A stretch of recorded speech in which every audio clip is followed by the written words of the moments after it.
Assalamualaikum warahmatullahi wabarakatuh. Kami dari kelompok 7 ini mempresentasikan tentang surat perjanjian. Kelompok 7 terdiri dari Nanda Vimidanti akan membacakan surat perjanjian sewa, yaitu saya sendiri. Kemudian ada Siti Rahma yang akan membacakan surat perjanjian sewa borongan. Ketiga ada Ikrima yang akan membacakan surat MOU.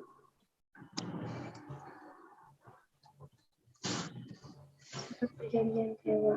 Dalam pasal 16 Peraturan KUHP Perdata disebutkan bahwa sewa menyewa ialah suatu perjanjian dengan mana pihak tertentu mengikatkan dirinya untuk memberikan kepada pihak yang lainnya kenikmatan dari sesuatu barang atau properti selama suatu waktu tertentu dengan pembayaran suatu harga yang mana pembayaran tersebut disanggupi.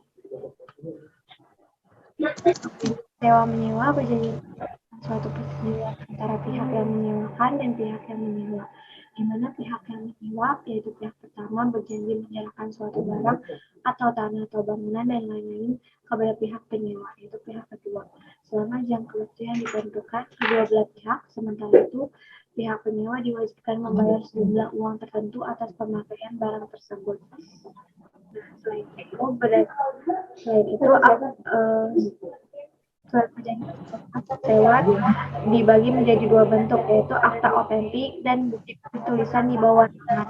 Akta otentik dibuat berdasarkan ketentuan undang-undang yang berlaku oleh pejabat umum seperti notaris, sedangkan bentuk yang kedua adalah sebaliknya atau dibuat tidak berdasarkan undang-undang dan pejabat umum. Tujuan yang harus diperhatikan membuat kontrak surat pekerjaan. Yang pertama itu ada identitas di surat perjanjian sewa harus ditulis dengan benar. Itu pastikan penulisan nama, nomor, KTP, dan hal lainnya berhubungan dengan identitas surat perjanjian sudah benar dan sesuai dengan KTP dan KK penyewa. Yang kedua itu ada masa kontrak dan harus tercantum di surat perjanjian sewa. Tanggal berakhir kontrak harus tertulis dengan jelas di dalam surat perjanjian sewa. Begitu pula dengan biaya sewa yang berapa nominalnya dan apakah dibayarkan per bulan atau per tahun. Yang ketiga itu ada pasal-pasal di surat perjanjian sewa. Harus jelaskan pasal-pasal dalam pembuatan surat kontrak sewa secara rinci dan mudah dipahami. Lebih bagus jika poin-poin langsung pada inti dan tidak bersifat umum. Ada pemberian sanksi atau denda. Sanksi atau denda dapat dituliskan satu persatu di dalam surat kontrak rumah. Misalnya, denda karena penyewa terlambat membayar. Tulis juga tentang waktu pembayaran dendanya. Yang kelima, dipastikan surat perjanjian sewa rumah bermaterai. Materai digunakan untuk menegaskan bahwa surat perjanjian sewa bernilai hukum agar tidak disalahgunakan dan tidak diperlakukan semena-mena. Surat perjanjian sewa perlu dibuat lengkap dua dengan tanda tangan kedua pihak di atas materai. Yang keenam ada kita tulis surat perjanjian sewa. Seperti yang telah dipaparkan sebelumnya, mengenai bentuk akta otentik dan di bawah tangan, dan Anda perlu menentukan pilihan sebaiknya. Jika dirasa akta otentik diperlukan sebagai bukti yang kuat di masa mendatang, maka sebaiknya diterapkan. Yang ketujuh ada biaya perawatan. Jangan lupa untuk menanyakan dan membuat kesepakatan dalam hal biaya bayaran listrik, internet, kebersihan, dan keamanan jika ada dalam surat perjanjian sewa rumah. Sewa menyewa termasuk perjanjian konsensual, yaitu perjanjian yang dianggap sah atau ada setelah terjadi kesepakatan antara para pihak. Oleh undang-undang diadakan pembedaan terutama dalam hal akibat-akibatnya antara perjanjian sewa tertulis tulisan. Berikut contoh surat perjanjian sewa. Di surat perjanjian sewa ini ada struktur suratnya, yaitu ada kepala surat, ada pembukaan, ada komparisi, yaitu yang berisi tentang perjanjian seperti siapa saja pihak yang terkait dengan perjanjian, kemudian ada isi perjanjian, kemudian ada penutup, dan yang terakhir ada tanda tangan pihak terkait.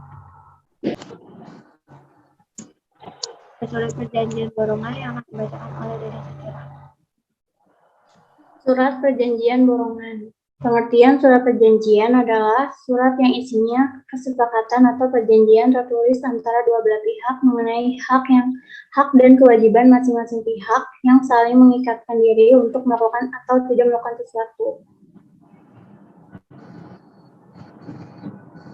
Perjanjian kerja borongan ini berarti ikatan janji di antara pemberi kerja dengan karyawan borong secara tercatat dan berisi persyaratan atau ketetapan yang harus dipatuhi bersama.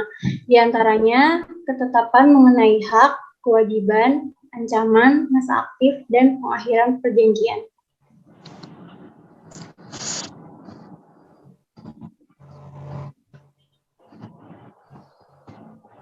Syarat sah surat perjanjian. 1. Di kertas, segel, dan bermaterai. Yang kedua, harus ikhlas tanpa ada paksaan. Yang ketiga, isi surat harus dimengerti dan disetujui kedua belah pihak. Lalu, yang bersepakatan sudah dewasa dan dalam keadaan waras. Juga isi surat harus dibuat dengan jelas dan terperinci.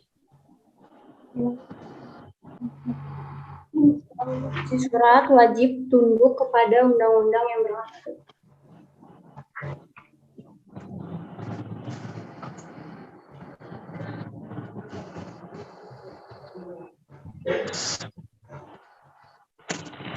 Ini contoh surat perjanjian borongan.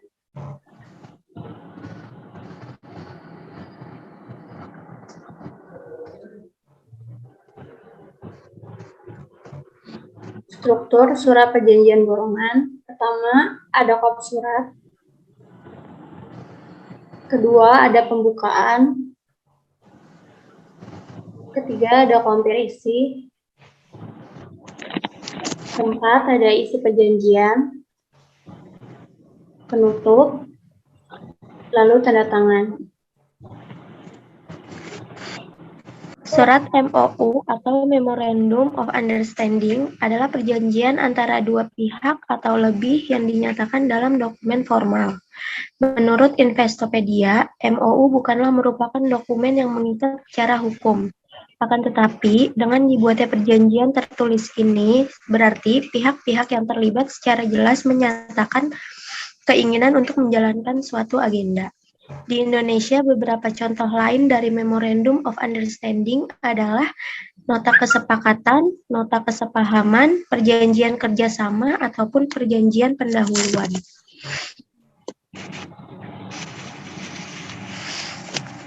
MOU biasanya sering ditemukan dalam perjanjian-perjanjian bisnis atau agenda formal lainnya. Pada dasarnya, MOU memang bukanlah dokumen yang memiliki kekuatan mengikat. Akan tetapi, dalam dunia bisnis, nota kesepahaman sering dianggap sebagai kontrak dan memiliki kekuatan yang mengikat secara moral.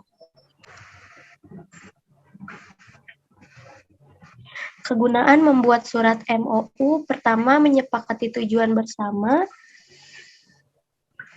Kedua, mencatat perjanjian dalam negosiasi awal. Ketiga, mengurangi resiko ketidakpastian. Keempat, pembatalan perjanjian lebih mudah. Kelima, menjadi framework kesepakatan dan kontrak.